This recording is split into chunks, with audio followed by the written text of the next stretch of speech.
उनकी 8 पत्नियों के विषय में सभी जानते हैं। वैसे तो 16,000 से अधिक रानियां भगवान श्री कृष्ण की थीं, लेकिन उनकी प्रथम पत्नी के रूप में देवी रुक्मिणी को पूजा जाता है।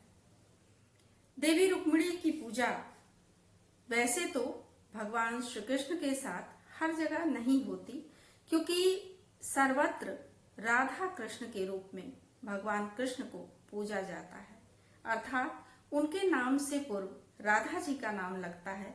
और ज्यादातर मंदिरों में, या कहा जाए कि सर्वत्र मंदिरों में, राधा और कृष्ण की प्रतिमा का ही पूजन किया जाता है।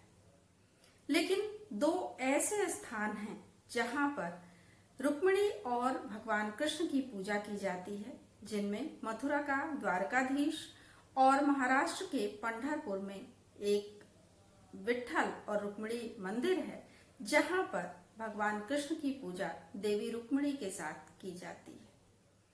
तो द्वारकाधीश मंदिर से 2 किलोमीटर दूरी पर एक रुक्मिणी जी का अकेला उनका मंदिर है, जहां पर उनकी पूजा की जाती है। तो ऐसा कहा जाता है कि दुर्वासा ऋषि के शाप के कारण ऐसा हुआ था कि भगवान कृष्ण और देवी रुक्मिणी को 12 वर्ष तक अकेले अकेले जीवन जीना पड़ा था, क्योंकि इन लोगों ने दुर्वासा ऋषि को स्वागत सत्कार हेतु, या कहा जाए अतिथि के रूप में, उनको अपने यहाँ बुलाने के लिए गए हुए थे और रथ एक ही था। तो दुर्वासा ऋषि ने कहा था कि उनके लिए एक अलग रथ मंगवाया जाए, वो अलग रथ में जाएंगे। तब भगवान कृष्ण ने उस रथ में उनको बिठाया था और स्वयं वह तथा उनकी पत्नी रुक्मिणी रथ को खींच कर ले जा रहे थे। मार्ग में देवी रुक्मिणी को प्यास लगी थी। भगवान कृष्ण ने अपने चरणों के अंगूठे से वहां पर गंगा का प्रवाह मंगवाया था, गंगा नदी को प्रवाहित कर दिया था। रुक्मिणी ने और भगवान कृष्ण ने जल पिया, लेकिन दुर्वासा ऋषि से उन लोगों ने जल ग्रहण के विषय में नहीं पूछा। दुर्वासा ऋषि ने क्रोधित होकर दोनों लोगों को अलग होने का शाप दे दिया था। तो 12 वर्षों तक दोनों लोगों को अलग अलग जीवन जीना पड़ा था। देवी रुक्मिणी के जन्म के संबंध में कहा जाता है कि विदर्भ नरेश महाराज भीष्मक की पुत्री थी। उनके भाई रुक्मी ने उनका विवाह शिशुपाल से निश्चित किया था, लेकिन देवी रुक्मिणी प्रारंभ से ही भगवान कृष्ण को विवाह हेतु वह उन्हीं को चाहती थी, उन्हीं को पसंद करती थी। इसलिए उन्होंने भगवान कृष्ण के पास एक ब्राह्मण के हाथों पत्र भेजा था और कहा था कि उनके अतिरिक्त वह किसी अन्य को वरण करने के लिए तैयार नहीं है। उनका विवाह शिशुपाल से निश्चित हो चुका था। उन्होंने पत्र में लिखा था कि घर के बाहर, यानी कि राजमहल से बाहर गिरजा के मंदिर में वह पूजा करने हेतु जाएंगी और वहां से श्री कृष्ण उनका हरण कर लें। हुआ भी यही। जब वो पूजा करने हेतु विवाह के वेशभूषा में वहां पर पहुंची तो भगवान कृष्ण वहां पहले से ही थे। उन्होंने उनका हरण किया, द्वारका ले गए और वहां पर उन्होंने उनसे विवाह किया। तो प्रथम पत्नी के रूप में देवी रुक्मिणी को ही पूजा जाता है। रुक्मिणी के जन्म के संबंध में एक अन्य कथा है। कहा जाता है कि वह लक्ष्मी का रूप थी।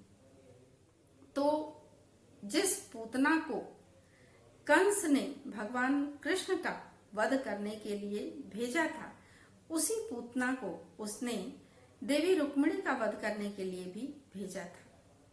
पूतना जब उनको गोद में उठा रही थी, उसी समय कुछ ग्रामवासी आ गए थे। वह उन्हें लेकर आकाश मार्ग से भागने लगी थी। तब देवी रुक्मिणी ने अपना वजन इतना अधिक बढ़ा लिया था कि वह उनके भार को सहन नहीं कर पाई थी और उसने आकाश मार्ग में ही उन्हें छोड़ दिया था। वह एक सरोवर में कमल के फूल पर आकर टिक गईं और वहां पर वृषभानु और उनकी पत्नी कीर्ति ने उनको देखा और राधा के रूप में उनका पालन पोषण किया। तो ऐसा कहा जाता है कि देवी लक्ष्मी का ही अवतार रुक्मिणी और राधा दोनों ही लोग थे। लेकिन अगर ब्रह्म वैवर्त पुराण के अनुसार देखा जाए तो भगवान विष्णु के दक्षिणांग से देवी लक्ष्मी का अवतार हुआ और उनके वामांग से एक लक्ष्मी के ही एक अन्य रूप का अवतार हुआ जिसे राधा जी के रूप में पूजा जाने लगा। तो इस तरह से अगर देखा जाए तो कहा जा सकता है कि देवी रुक्मिणी के साथ भगवान कृष्ण का दैहिक संबंध था और राधा जी के साथ आत्मिक संबंध था। इसी को स्थूल और सूक्ष्म रूप में एक दूसरे के साथ संबंध मान सकते हैं। तो देवी रुक्मिणी जो कि प्रारंभ से ही भगवान कृष्ण से विवाह करना चाहती थी, तो उन्होंने भगवान कृष्ण को ही प्राप्त किया और इस तरह से उनकी प्रथम पत्नी के रूप में उनकी पूजा होती है, वह हमारे लिए आदरणीय है। बाद में फिर सत्यभामा इत्यादि से भगवान कृष्ण ने विवाह किया था। तो इस तरह से आज के लिए मैंने देवी रुक्मिणी के विषय में चर्चा की। कल फिर कुछ और।